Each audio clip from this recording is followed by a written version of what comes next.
wabarakatuh. Selamat pagi anak-anak, apa kabarnya hari ini? Semoga kalian dalam keadaan sehat walafiat ya.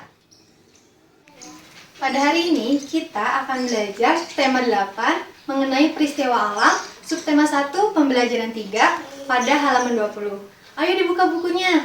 Di sana ada ayo mengamati. Kira-kira kita akan belajar tentang apa ya? Kita akan belajar mengenai membaca nyaring. Apa itu membaca nyaring? Membaca nyaring adalah kegiatan membaca dengan menyuarakan tulisan yang dibacanya dengan ucapan dan intonasi yang tepat agar pendengar dan pembaca dapat menangkap informasi yang disampaikan oleh penulis. Nah, di sini ada tahapan-tahapan untuk membaca nyaring. Yang pertama, membaca dengan jelas. Yang kedua, membaca dengan nyaring. Jadi tidak boleh membaca dalam hati ya. Yang ketiga, memperhatikan tanda bacanya. Jadi harus jelas titik dan komanya. Yang keempat, memperhatikan yaitu ungkapan perasaan dan ekspresi wajah. Baik, sekarang Ibu akan mencontohkan bagaimana cara membaca nyaring. Ayo dilihat teksnya. Pulang sekolah, hari masih siang. Udara siang hari terasa panas. Angin bertiup sepoi-sepoi. Angin membuat udara terasa lebih sejuk. Siti mengajak teman-teman bermain sepeda. Siti sudah bisa naik sepeda karena ayah telah mengajarkan Siti naik sepeda. Nah, dari teks tersebut, adakah kata-kata yang kalian belum pahami? Nah, dari teks tersebut biasanya ada kata-kata yang kurang dipahami, yaitu panas, siang, dan sejuk. Nah, kita bahas satu-satu ya.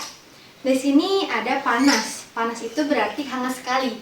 Nah, biasanya kalian merasakan panas ketika kalian berada di bawah terik matahari ketika di siang hari, dan ketika kalian berada dekat dengan api. Selanjutnya ada siang. Siang itu adalah bagian hari yang terang. Nah, ketika matahari menyinari bumi, nah itu berarti tandanya ketika siang hari. Nah, selanjutnya sejuk. Sejuk itu berarti terasa dingin. Nah, biasanya sejuk itu ketika pagi hari, ketika matahari belum muncul. Nah, biasanya suasana terasa sejuk. Nah, sekarang kalian sudah mengetahui kan cara membaca nyaring dan mengidentifikasi kosakata yang kalian belum pahami. Nah, apabila nanti kalian membaca nyaring dan ada kata atau kosakata yang kalian belum pahami, bisa kalian tanyakan ke guru kalian atau ke orang tua kalian di rumah ya. Nah, selanjutnya kalian buka halaman 25. Di sana terdapat gambar-gambar alat satuan ukur. Nah, satuan ukur itu adalah sebuah satuan yang digunakan untuk memastikan suatu kebenaran dari sebuah ukuran. Nah, di situ terdapat alat-alat satuan tidak baku. Nah, satuan tidak baku adalah satuan yang tidak ditetapkan secara umum, sehingga nanti pengukurannya hasilnya berbeda. Di sana terdapat beberapa contoh alat satuan tidak baku, seperti digit, ada jengkal, depak, hasta, dan juga kaki. Nah, di sini Ibu akan mencontohkan apa itu jengkal. Nah, di sini ada meja. Coba kita ukur ukuran meja menggunakan jari jengkal Ibu ya. 1, 2, 3, 4, 5, 6, 7. Nah, meja ini berukuran 7 jengkal bagi jari jengkal Ibu ya. Dan itu pasti akan berbeda hasilnya jika kalian yang memukul, bisa lebih ataupun kurang. Maka dari itu, satuan tidak baku itu akan berbeda-beda hasilnya. Nah, tadi Ibu kan sudah mencontohkan ukuran jengkal.